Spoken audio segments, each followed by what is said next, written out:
to this day because it just Does it? happened. I Yeah, hope it's not it gonna happened happen Aerosmith. tonight. On this last tour, Aerosmith was out, guy threw his leg up on stage, and then there came a point where he did need it back and he had to hobble to the front and ask for it. The band members had to look at each other and get a roadie, go backstage, get it, bring it back out to the guy. So. We've done it all first.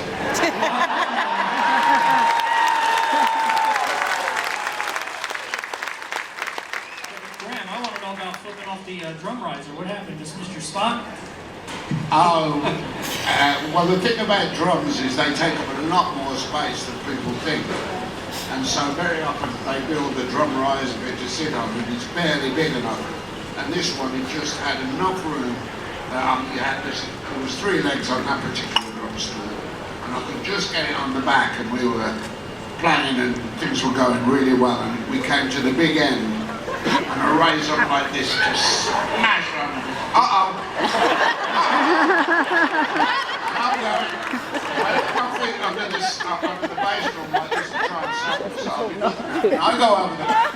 Drum kit lands on top of me. And all this lot were just doubled over laughing. I'm lying down there trying to get a breath.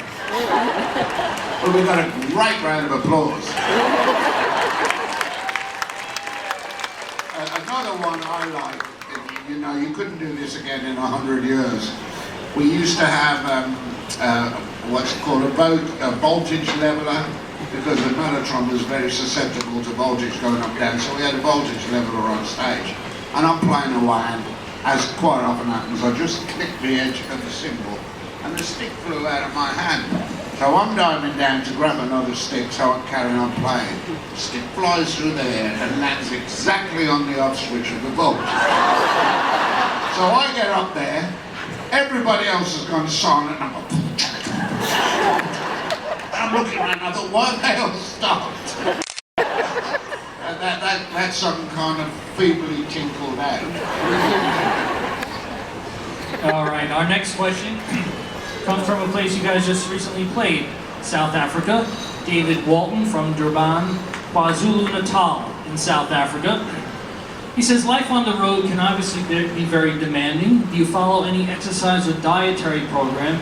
And what do you do for relaxation? John, I'll toss that one to you. You guys are all in great shape. Is there any regimen that you do follow on the road? Well, I think you've got to watch what you're eating.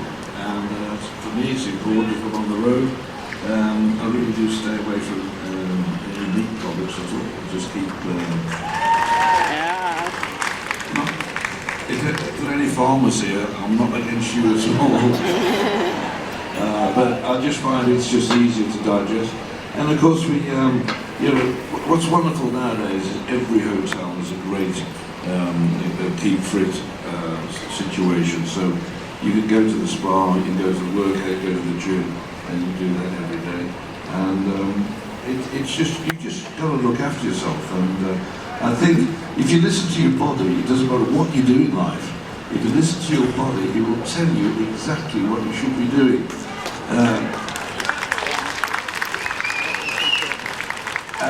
It's not all the advertising boards, stop me, buy one, buy two, buy three. It's listen to yourself and say, no, I really need this today, or I don't need this. And I think that's most important. Everything is a question of balance.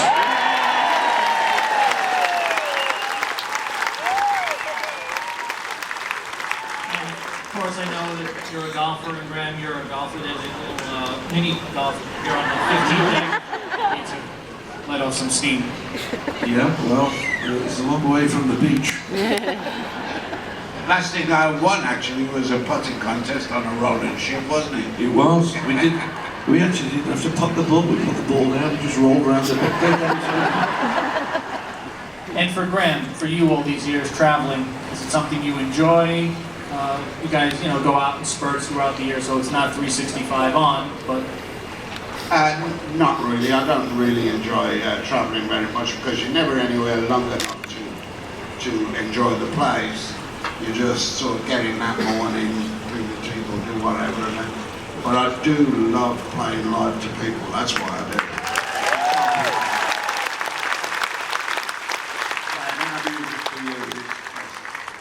What makes it work? what's the saying? It's, you know, you get paid for the 2 hours on stage, not for all the traveling or something to that effect. No, it's the other way around. The other way We around. don't get paid for playing, we get paid for putting up with the rest of it. Right. You could play for free if you could, exactly. Justin, Nights in White Satin. This comes from Alyssa Mocker from Manalapan, New Jersey. That's my home territory. Nights in White Satin is my all-time favorite song, and it was our wedding song at our marriage 29 years ago. However, some have told me that it is about a gay relationship. Is this correct? And if not, what is it about? If it is, I think I'm a lesbian.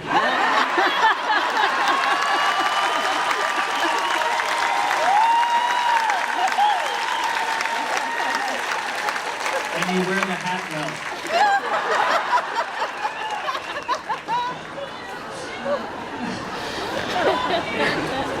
You know, a lot of artists just like to let the songs be interpreted the way they are. Is that how you guys feel, especially you, John and Justin, with songwriting? Do you like people ask you, hey, what does that mean? Or do you just say, you interpret it the way you see fit?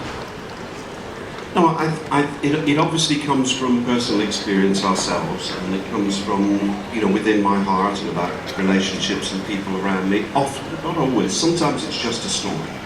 Sometimes it's just a song, and there's no deeper meaning than that. But the listener or the reader brings something to it that makes it more than that. And the listener's contribution, you know, can never be diminished really, or demeaned, because I feel that, you know, right from Buddy Holly, I had my own world of imagination about what he was singing about, and it was only many years later that John and I went to London, you know, in the early days when we came to just to worship the shrine of our hero. But of course you have your own pictures, and what you bring to the song is probably more important than what is said. If you look at actually what is said, it's probably not very much, but it has you know, an internal meaning to me. Some songs, of course, all the songs I've written are very precious. Maybe precious, but I don't mean it that way. But you know, that they're from the heart. That's all, and that's.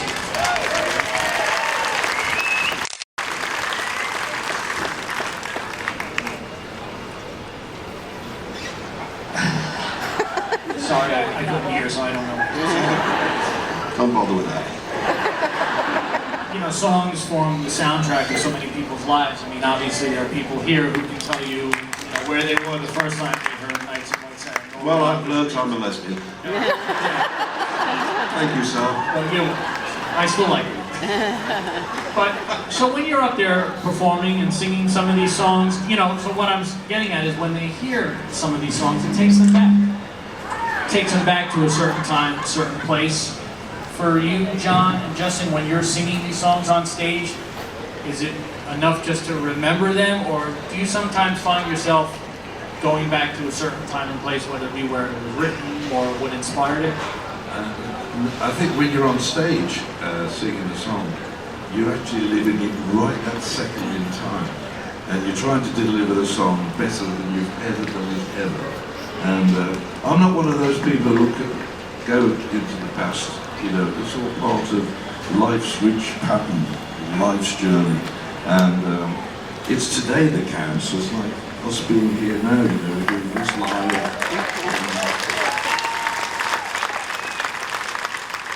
And it's about today. And you have to, all the lyrics of the song, you have to believe those lyrics. So when you're singing them, they're from inside us, just as I said, they have to come from the heart, because you can't remember these lyrics. You have to know what they are. And it's like playing the guitar or any musical instrument or anything you do in life. It has to be part of you.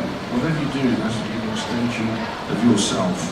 And I think that's what I'm trying to do on stage all along. Thank you. All right, another question from New Jersey again. This one's from Hillary Edelstein from Marlborough, not far from our last questionnaire in Manalapan.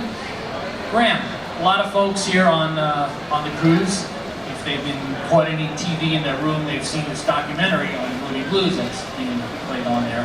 And one of the scenes is when you made the appearance on The Simpsons.